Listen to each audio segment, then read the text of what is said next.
మీలో ఎంతమంది తెలుసు ఈ చెట్టు చూడటానికి చిక్కుడుగాయ చెట్టులా ఉంటుంది, కానీ ఇదే చిక్కుడుగాయ చెట్టు కాదండి, తమ్మ చెట్టు అంటారు. తమ్మకాయలు ఏంటి అనుకుంటున్నారా? ఇవి స్వాడ్ ఆకారంలో ఉంటాయి, స్వాడ్ బీన్స్ అంటారు ఇంగ్లీష్లో.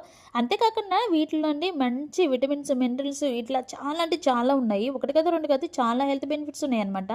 వీటిలో ఎక్కువ మోస్ట్ చెప్పాలంటే అండి ఫైబర్ చాలా రిచ్గా ఉంటుంది. ఎక్కువ ఉండటం వల్ల దీనిలో ఫైబర్ ఎక్కువ ఉండటం వల్ల షుగర్ పేషెంట్స్కి అయితే చాలా మంచిది. అండ్ ఇంకోటి ఏంటంటే డైజెషన్ సంబంధించి ఏదైనా ప్రాబ్లమ్స్ ఉన్నా కూడా ఇది బాగా క్యూర్ చేస్తుంది, డైజెషన్ ఇంప్రూవ్ చేస్తుంది అనమాట. దీనిలో ఉన్నటువంటి మంచిది ఏంటంటే దీనిలో ఎక్కువగా ప్రోటీన్, ఫైబర్ ఉంటాయి. అంతేకాకుండా అండి మెలనిన్ రెడ్యూస్ చేసేటువంటి మంచి శక్తి అయితే దీనిలో ఉందనమాట. ఈ వెజిటేబుల్ డైలీ తీసుకోవడం వల్ల కళ్ళ కింద, మెడ కింద వచ్చేటువంటి నల్ల మచ్చలను అయితే ఇది ఈజీ తగ్గిస్తుంది.